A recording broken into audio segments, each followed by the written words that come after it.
chapter 2, verses 1 to 12. On the third day there was a wedding at Cana in Galilee, and the mother of Jesus was there. Jesus also was invited to the wedding with his disciples.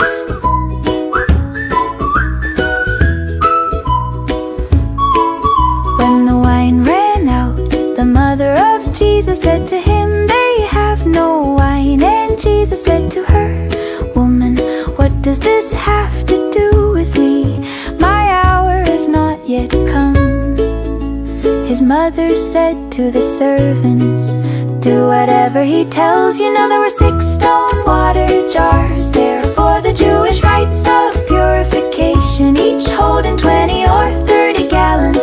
Jesus said to the servants, "Fill the jars with water," and they filled them up to the brim. And he said to them, "Now draw some out and take it to the master of the feast." So they took it,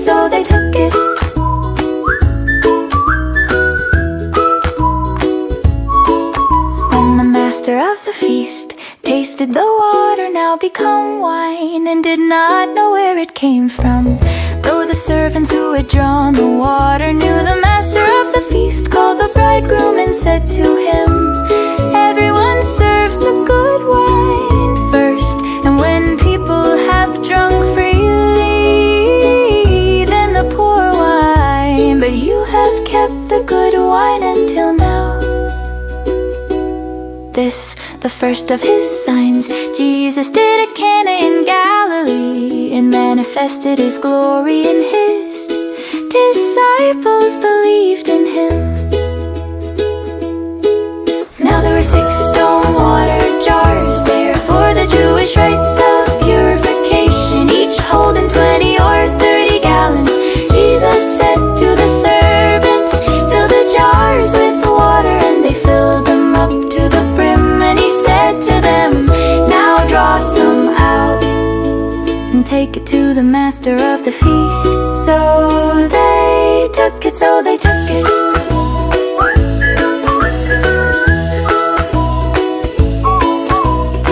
After this he went down to Capernaum with his mother and his brothers and his disciples, and they stayed there for a few days.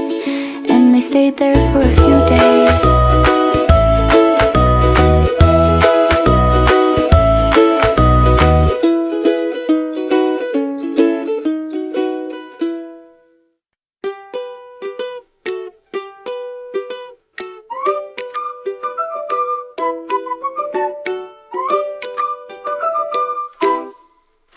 John chapter 4 verses 46 to 54. John chapter 4 verses 46 to 54. So he came again to Cana in Galilee, where he had made the water wine. And at Capernaum there was an official whose son was ill. When this man heard that Jesus had come from Judea to Galilee, he went to him and asked him to come down and heal his son, for he was at the point of death. So Jesus said to him, "Unless you see signs and wonders, you will not believe." The official said to him, "Sir, come down before my child dies." Jesus said to him, "Go, your son will live." Jesus said to him, "Go, your son will live." The man believed the word that Jesus spoke to him, and went on his way.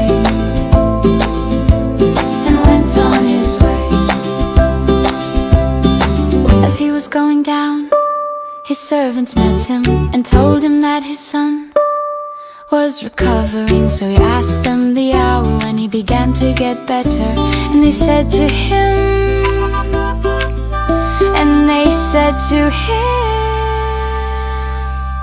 "Yesterday at the 7th hour, the fever left him." The father knew that was the hour when Jesus had said to him, "Your son will live, your son will live." And he himself believed, and all his household. Jesus said to him, "Go, your son will live." Jesus said to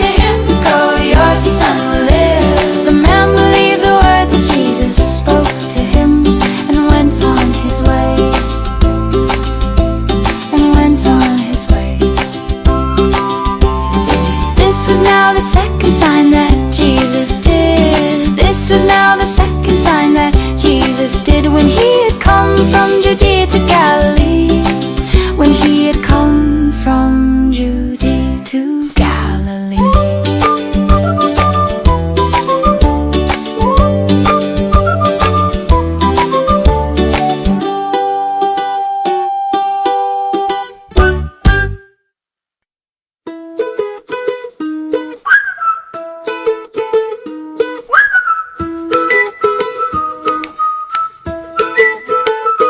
John chapter 5 verses 1 to 18. John chapter 5 verses 1 to 18. After this there was a feast of the Jews, and Jesus went up to Jerusalem. Now there is in Jerusalem by the sheep gate of Pool, in Aramaic called Bethesda, which has 5 roofed colonnades. In these lay a multitude of invalids, blind, lame and paralyzed. One man was there who had been an invalid for 38 years. When Jesus saw him lying there, and knew that he had already been there a long time, he said to him, "Do you want to be healed?" The sick man answered him, "Sir, I have no one to put me into the pool when the water is stirred up, and while I am going, another steps down before me." Jesus said to him, "Get up, take up your bed and walk." And at once the man was healed, and he took up his bed and walked. Now that day was the Sabbath, so the Jews said to the man who had been healed, "It is the Sabbath, and it is not lawful for you to take up your bed." But he answered them, "The man who healed me, that man said to me, 'Take up your bed and walk.'" They asked him, "Who is the man who said to you, 'Take up your bed and walk'?" Now the man who had been healed did not know who it was, for Jesus had withdrawn, as there was a crowd in the place. Afterward Jesus found him in the temple and said to him, "See, you are well, sin no more, that nothing worse may happen to you." Jesus said to him, "Get up, take up your bed and walk." And at once the man was healed, and he took up his bed and walked. The man went away and told the Jews that it was Jesus who had healed him. And this was why the Jews were persecuting Jesus, because he was doing these things on the Sabbath. But Jesus answered them, "My Father is working until now, and I am working." This was why the Jews were seeking all the more to kill him, because not only was he breaking the Sabbath, but he was even calling God his own Father, making himself equal with God, making himself equal with God.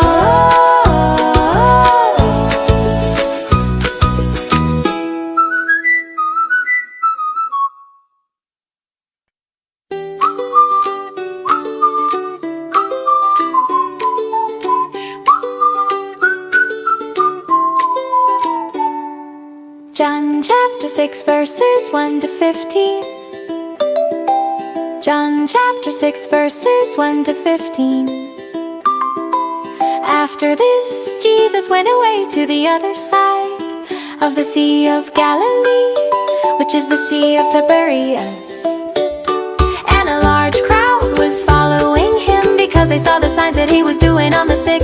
Jesus went up on the mountain, and there he sat down with his disciples. Now the Passover, the feast of the Jews, was at hand. Lifting up his eyes then, and seeing that a large crowd was coming toward him, Jesus said to Philip, "Where are we to buy bread so that these people may eat?"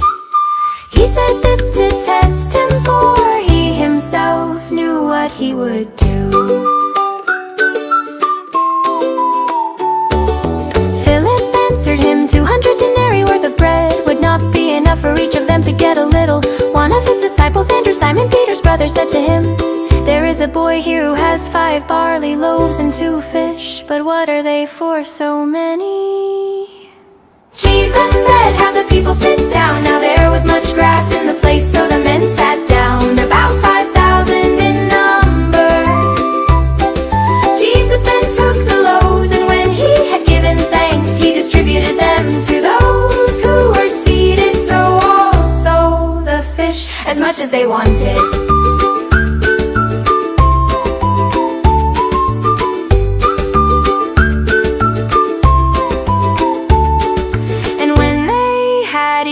Their fill, he told his disciples, "Gather up the leftover fragments, that nothing may be lost." So they gathered them up and filled 12 baskets with fragments from the 5 barley loaves left by those who had eaten.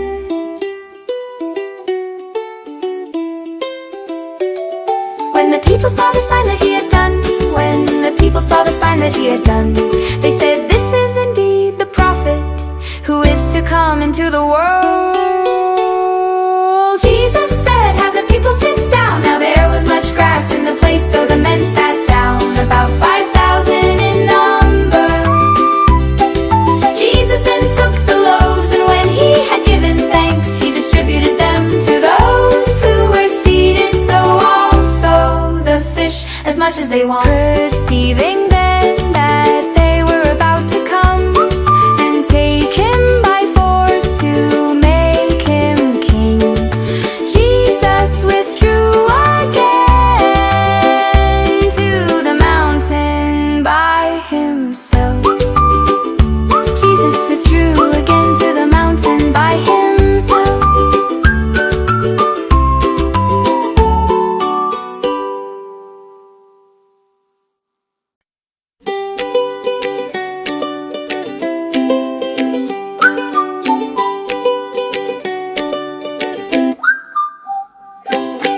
John chapter 6, verses 16 to 21.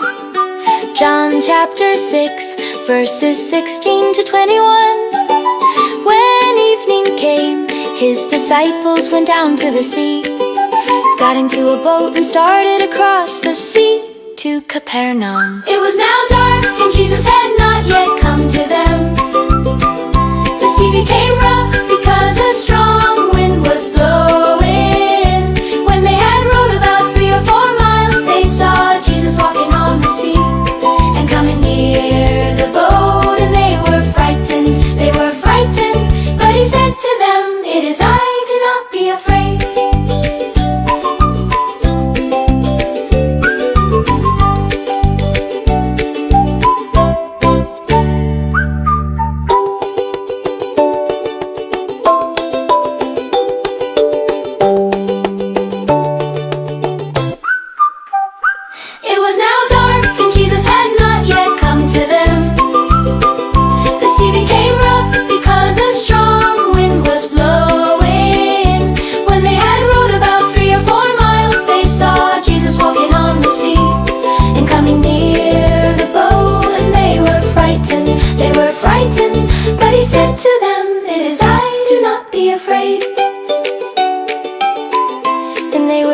To take him into the boat, and immediately the boat was at the land to which they were going, to which they were going.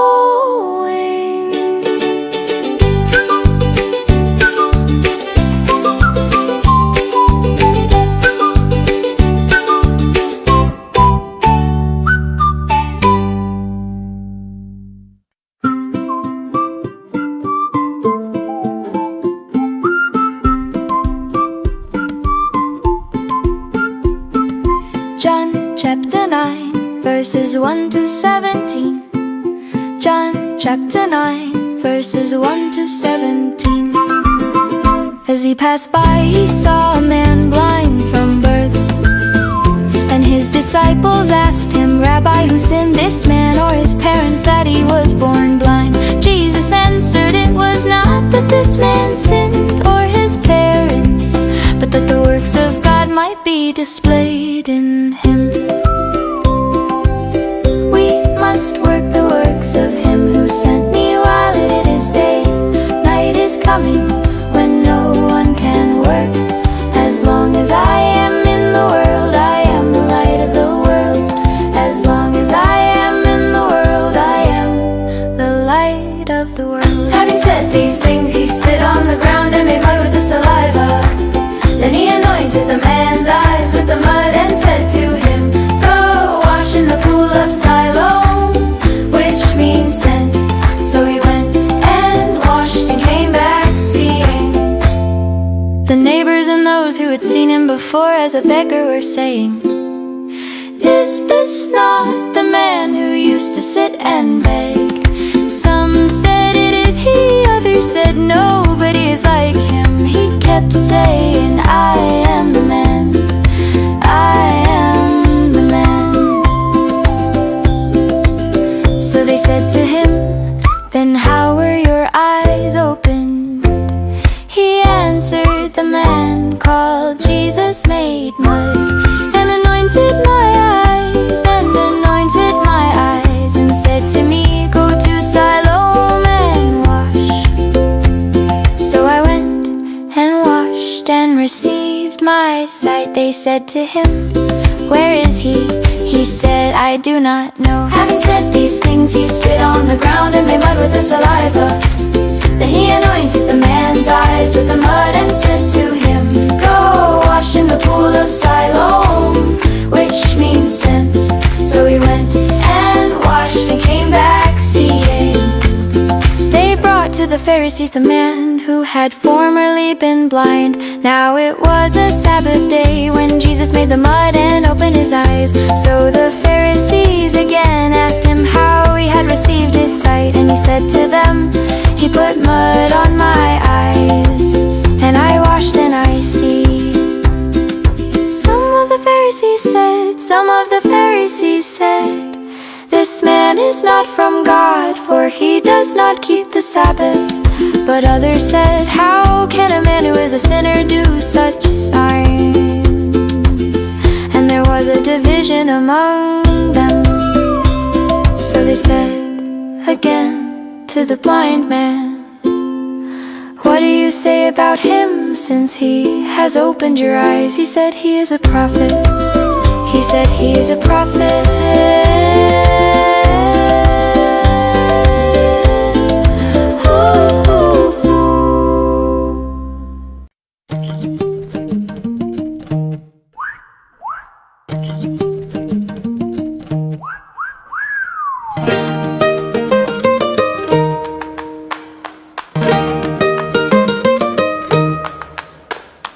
John chapter 9 verses 18 to 41. John chapter 9 verses 18 to 41. The Jews did not believe that he had been blind and had received his sight until they called the parents of the man who had received his sight and asked them, "Is this your son, who you say was born blind? How then does he now see?" His parents answered, "We know that this is our son, and that he was born blind. But how he now sees we do not know, nor do we know who opened his eyes. Ask him, he is of age, he will speak for himself." His parents said these things because they feared the Jews, for the Jews had already agreed that if anyone should confess Jesus to be Christ, he was to be put out of the synagogue. Therefore his parents said, "He is of age, ask him." So for the second time they called the man who had been blind and said to him, "Give glory to God, we know that this man is a sinner." He answered, "Whether he is a sinner I do not know. One thing I do know, that though I was blind, now I see."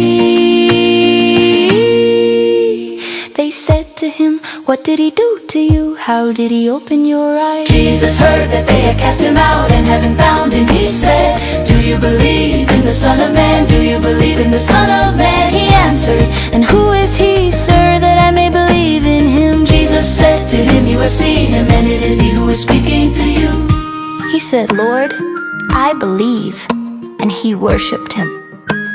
He answered them, "I have told you already, and you would not listen, and you would not listen. Why do you want to hear it again? Do you also want to become his disciples?"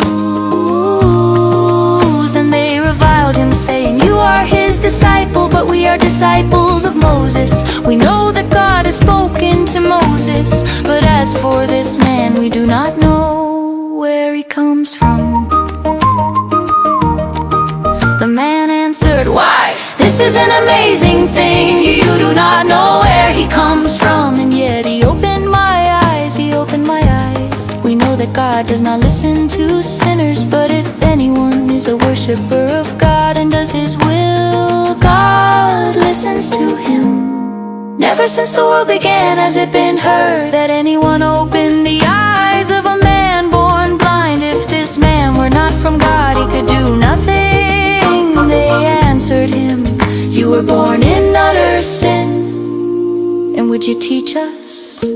And they cast him out. Jesus heard that they had cast him out and haven't found him. He said, "Do you believe in the Son of Man? Do you believe in the Son of Man?" He answered, "And who is he, sir, that I may believe in him?" Jesus said to him, "You have seen him, and it is he who is speaking to you." Jesus said, "For judgment I came into this world, that those who do not see may see, that those who do not see may see, and those who see may become blind."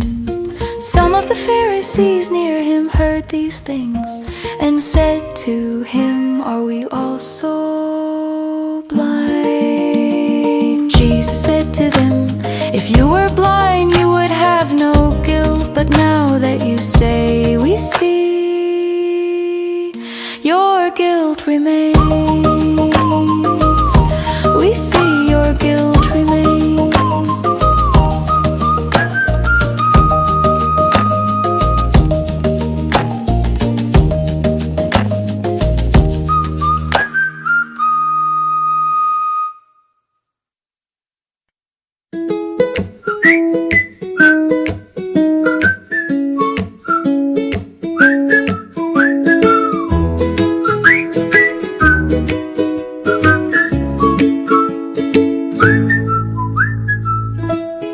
Chapter 11, verses 38 to 44. John chapter 11, verses 38 to 44. Then Jesus, deeply moved again, came to the tomb. It was a cave and a stone lay against it. Jesus said, "Take away the stone." Martha, the sister of the dead man, said to him, "Lord, by this time there will be an odor, for he has been dead 4 days." When he had said these things, he cried out with a loud voice, "Lazarus, come out! Lazarus, come out!" He had said these things, he cried out with a loud voice, "Lazarus, come out! Lazarus, come out!"